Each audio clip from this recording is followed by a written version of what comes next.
élèves de la deuxième année sciences maths, deuxième année PC et deuxième année SVT.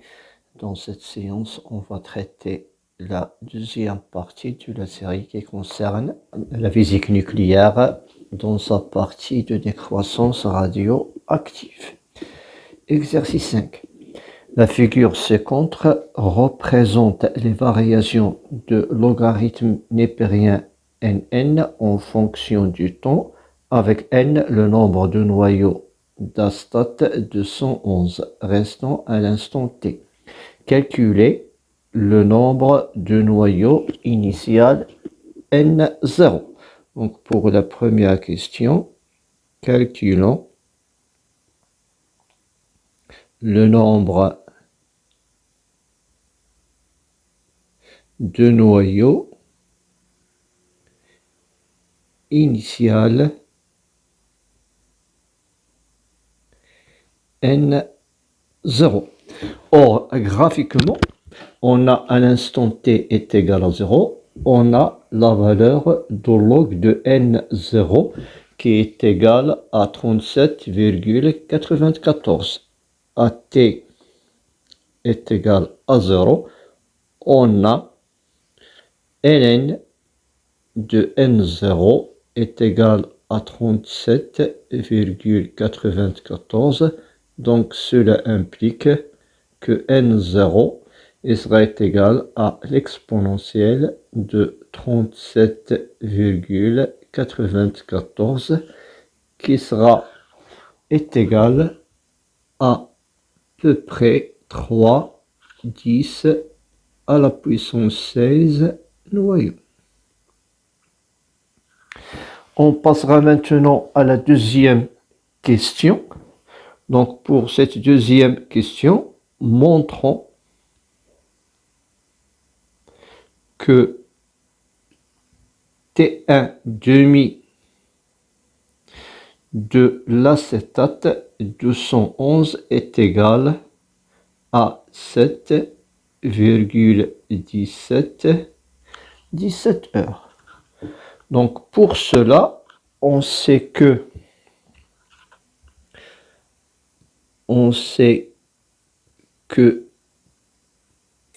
d'après la relation de décroissance radioactive, on sait que n de t, le nombre de noyaux restants, est égal à n0 exponentielle moins lambda t. Donc j'ai cette représentation de cette droite qui est linéaire. Je vais faire l'analogie en utilisant la relation de décroissance radioactive en introduisant le ln. Donc cela implique que ln de n de t sera égal à ln de n0 exponentielle moins lambda t. Or ln de a fois b est égal à ln de n0 plus ln de exponentielle moins lambda t. Donc cela implique que ln de n sera égal, ici ln de exponentielle moins lambda t est égal à moins lambda t plus ln de 0. Voilà, j'encadre cette relation dans laquelle je fais apparaître le ln et j'écris l'équation mathématique de cette droite qui est linéaire. Or, ln en fonction du temps est une droite linéaire, affine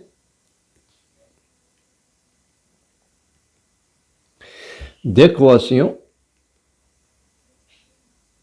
Toujours dans les exercices, lorsque j'ai une droite, il faut donner son équation mathématique.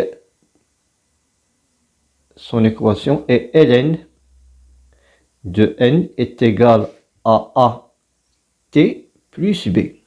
Avec a, le coefficient directeur de cette droite. Avec a, il sera égal à delta ln sur delta t. Donc je prends 2 points, je prends ce point-là et celui-là. Donc delta n, c'est-à-dire le nombre de delta ln, c'est-à-dire il représente le ln du noyau à l'état final, moins ln du noyau à l'état initial. Or, à l'état final, on a le logarithme de n est égal à 37,65 moins 37,94 sur 3 moins 0. Voilà, sur 3 moins 0.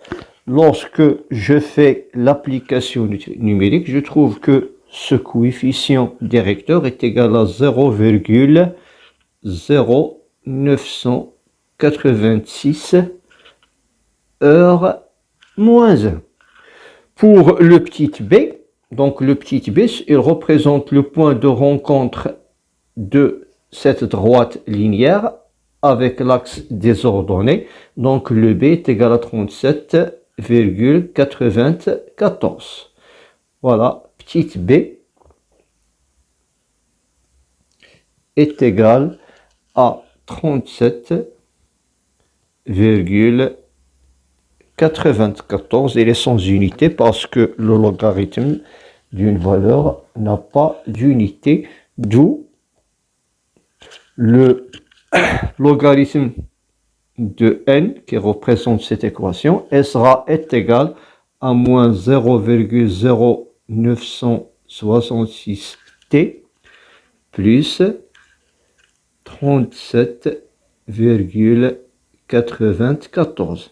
Donc cette équation, je la note équation 2. Donc par homologation entre l'équation 1 et 2, par homologation entre les relations 1 et 2, on aura,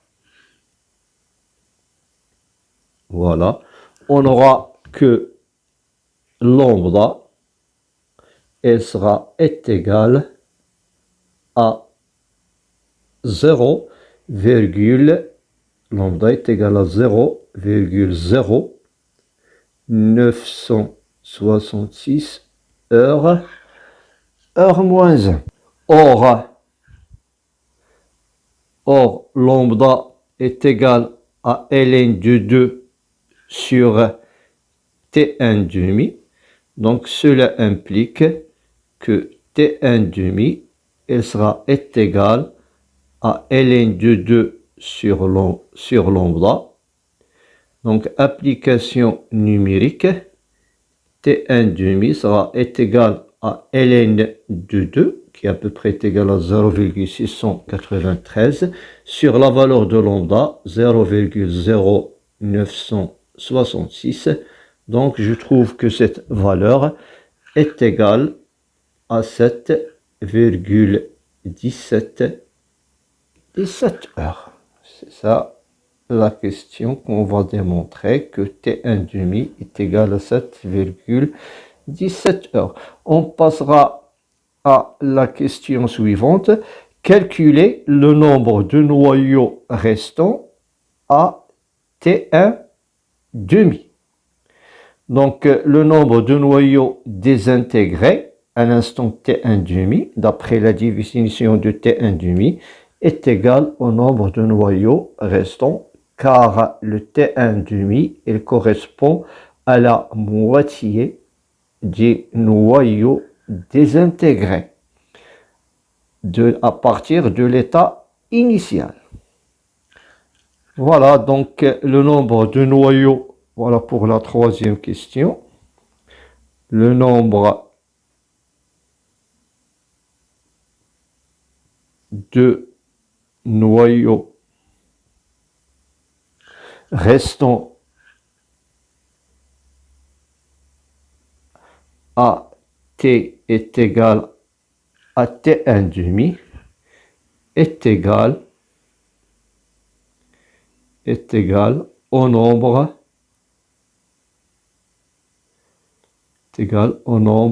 de noyaux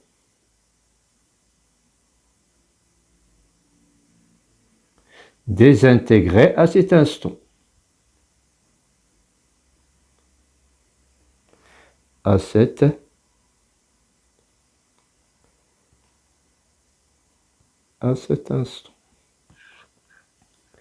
D'où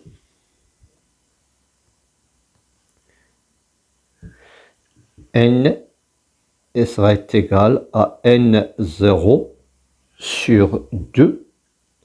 Or, on a déjà calculé la valeur de n0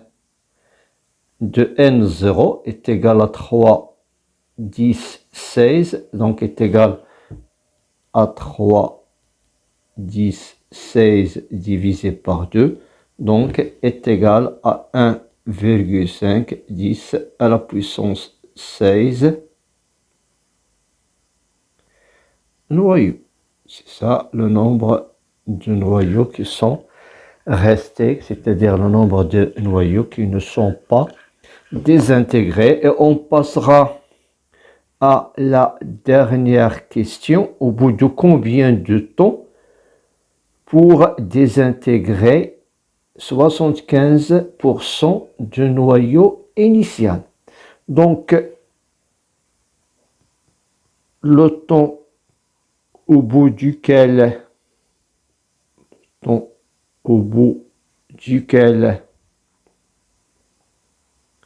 on aura désintégration de 75%, c'est-à-dire la désintégration de 75%. On sait que pour le T1 dimou, si je fais la représentation du nombre de noyaux restants en fonction du temps, voilà, ici on a le N et c'est le T, N0.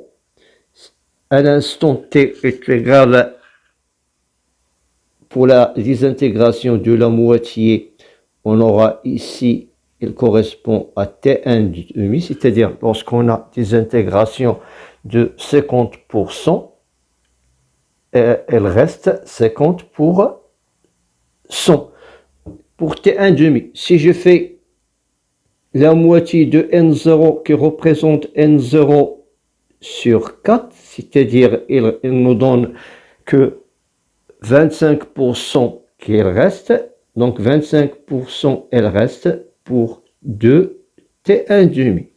Or, on a calculé, on sait que lorsqu'il reste 25%, c'est-à-dire la désintégration est de 75%.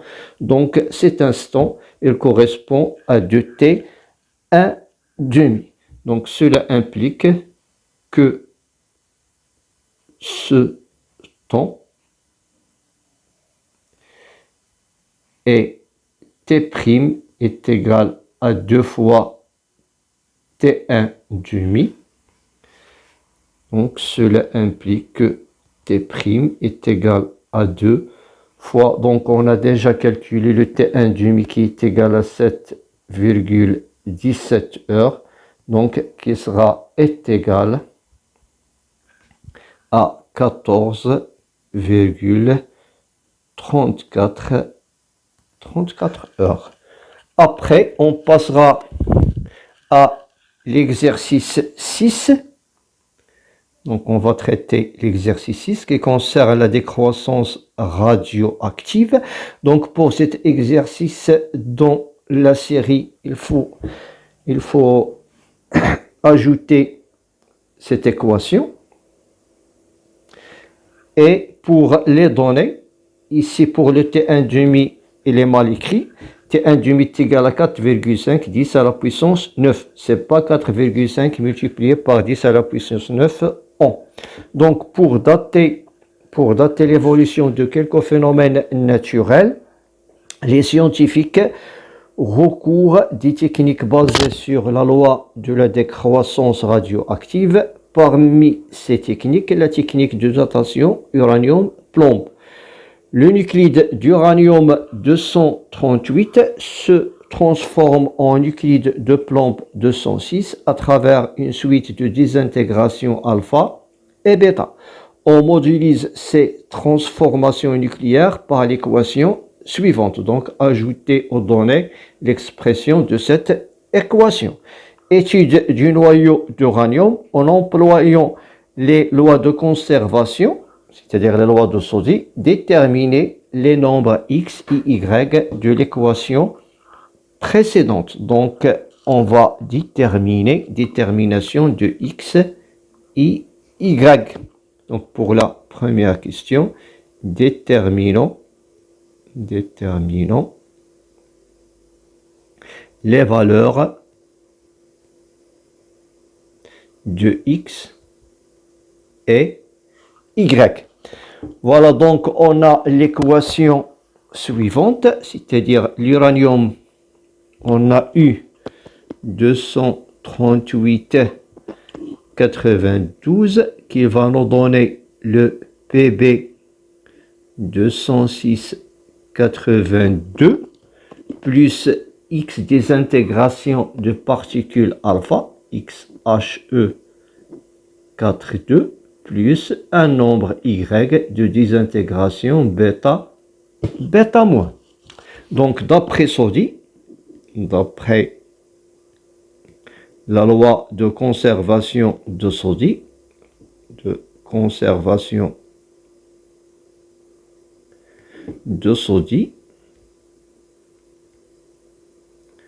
on a, voilà, donc j'écris la conservation de nombre de nucléons et la conservation de nombre de protons. Donc on aura 238 qui sera égal à 206 plus 4x plus 0 fois y qui est égal à 0. Pour la conservation de nombre de protons, on aura 92 qui est égal à 82 plus 2x moins y. Donc cela va nous donner que x est égal à 238 moins 206 sur 4 qui est égal à 8. Donc je remplace le x par sa valeur. Je trouve 92 qui est égal à 82 plus 2x, c'est-à-dire 2 fois 8, c'est 16, moins y. Donc je trouve que x est égal à 8 et y est égal à 6. C'est-à-dire au cours de cette désintégration, on aura 8 désintégrations de type alpha et 6 de type bêta moins. D'où l'équation, donc j'écris maintenant l'expression de l'équation de désintégration, d'où l'équation de désintégration. Voilà, et j'écris cette équation. Donc dans cette équation, on aura l'uranium 238,92.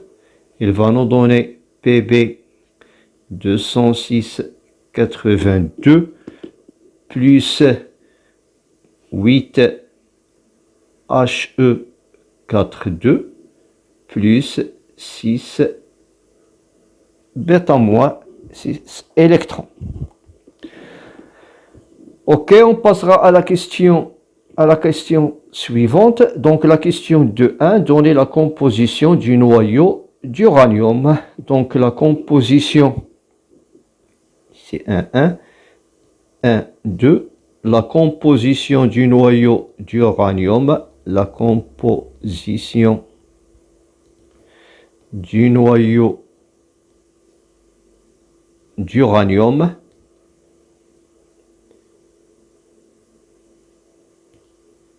Donc, c'est-à-dire le nombre de nucléons, le nombre de protons et le nombre de neutrons.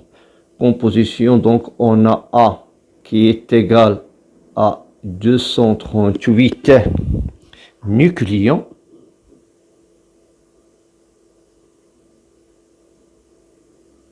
pour le Z est égal à 92 protons. Et pour le nombre de neutrons, N est égal à A moins Z, c'est-à-dire 238 moins 92. Elle va nous donner 146 neutrons. C'est ça la composition du noyau d'uranium. On passera maintenant à l'autre question. Donc voilà la datation d'une roche minérale par la technique uranium-plomb.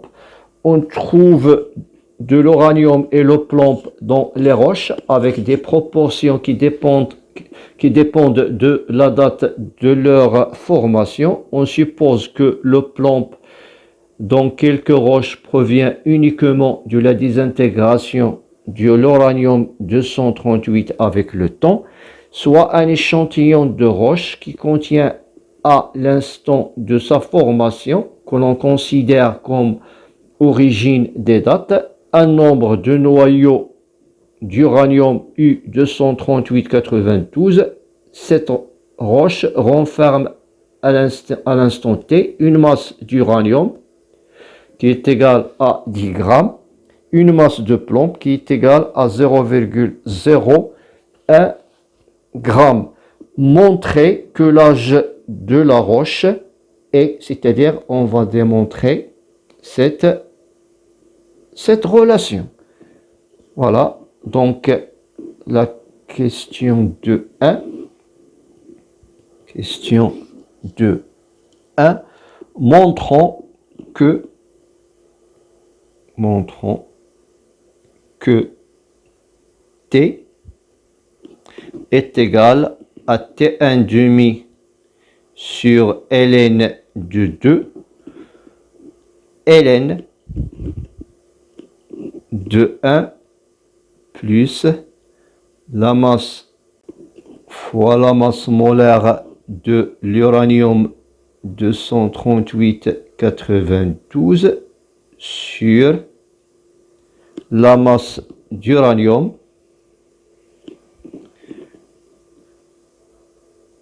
fois la masse molaire de plomb Pb 206,82. Donc on va démontrer cette relation. Donc on va utiliser la relation de conservation. Donc d'après la relation de la conservation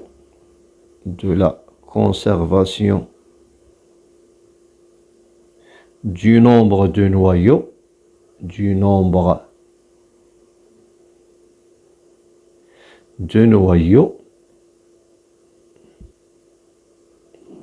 Voilà. Donc, c'est-à-dire, si on a un instant t est égal à 0, on a un nombre de noyaux n0.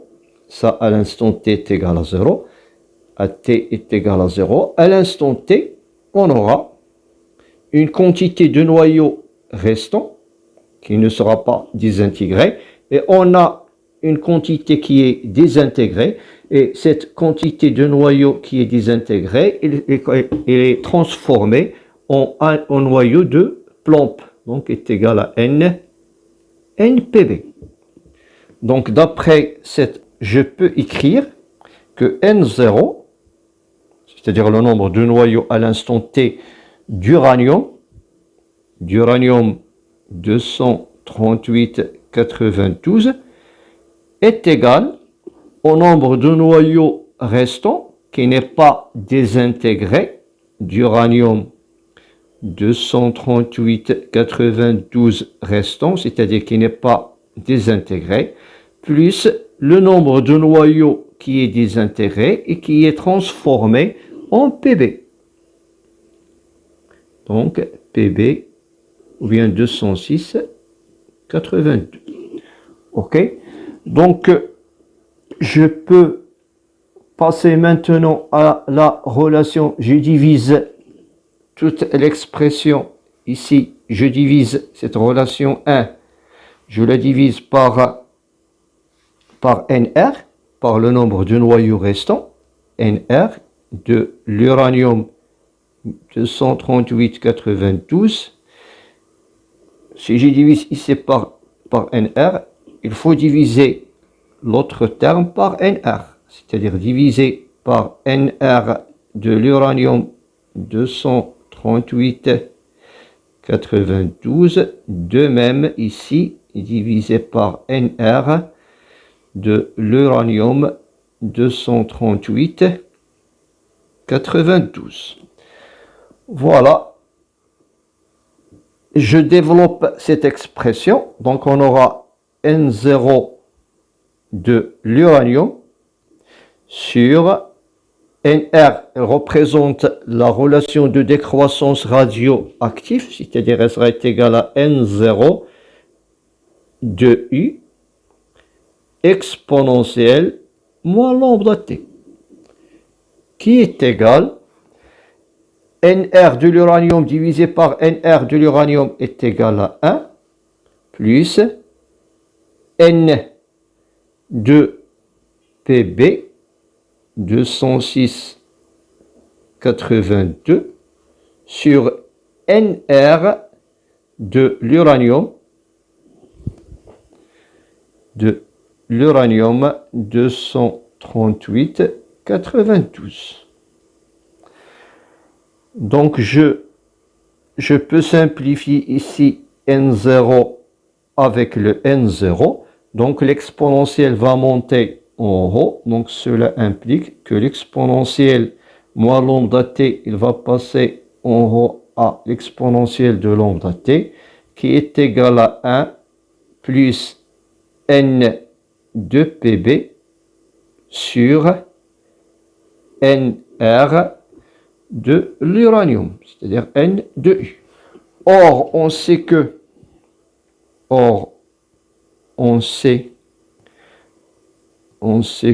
petit n, nombre de mol, est égal à grand N sur le nombre d'Avogadro, c'est-à-dire petit n mol de noyaux, est égal au nombre de noyaux sur le nombre d'Avogadro, qui est égal à la masse sur la masse molaire. Donc on va utiliser cette relation. Donc cela implique que n, qui représente le nombre de noyaux, sera égal à la masse fois le nombre d'Avogadro divisé par la masse molaire. Donc d'où, c'est-à-dire si j'applique cette relation, on aura exponentielle de lambda t qui sera égal à 1. Donc je remplace le n de PB par la masse de PB fois le nombre d'Avogadro sur la masse molaire de PB, sur la masse molaire de PB. De même, N de U serait égal à la masse de l'uranium fois le nombre d'Avogadro divisé par la masse molaire de l'uranium.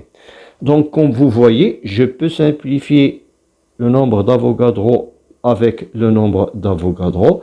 Et cette expression, elle va devenir 1 plus, donc je multiplie par l'inverse, c'est égal à M de PB fois la masse de U, de l'uranium 238,92 sur la masse de U fois la masse molaire de PB 206,82. Voilà, donc pour trouver le T, j'intègre ici le logarithme à cette expression qui appuie à l'autre membre de l'expression et j'ai le droit d'intégrer le logarithme parce que la fonction logarithmique est une fonction bijective. Donc ln de exponentielle lambda t, elle sera égale à ln de 1 plus la masse du plomb fois la masse molaire de l'uranium sur la masse de U fois la masse molaire de Pb. Log de l'exponentielle de lambda t, d'après les relations qu'on a sur la fonction logarithmique, est égal à l'identité lambda t, donc est égal à lambda t. Or, lambda est égal à log de 2 sur t1 demi, donc est égal à ln de 2 sur t1 demi fois t, qui est égal à cette expression, à ln de 1 plus m pb fois la masse molaire de l'uranium sur mu fois la masse molaire de pb. Donc, je tire de cette relation t, donc cela implique que t est égal à t1 demi divisé par ln de 2 en facteur de ln de 1 plus la masse du plomb fois la masse molaire de l'uranium divisé par la masse de l'uranium fois la masse molaire de plomb. Voilà, j'ai démontré maintenant la relation et je passe à la dernière question. Donc on a démontré la relation. Calculer l'âge de la roche. Donc le calcul de l'âge de la roche n'est que l'application numérique à cette relation. Donc l'âge de la roche. Voilà, l'âge de la roche, c'est T qui est égal. T1 demi, je la remplace avec sa valeur d'après les données, qui est égal à 4,5 10 à la puissance 9. ln de 1 plus la masse de plomb est égale à 0,01 g fois la masse molaire de l'uranium est égale à 238 sur la masse de l'uranium est égale à 10 fois la masse molaire de plomb est égale à 206. Donc si je fais cette application numérique, je trouve que T à peu près est égal à 5,66 10 à la puissance 6 ans. Et c'est ça l'âge de la roche. Donc on terminera cette série ici.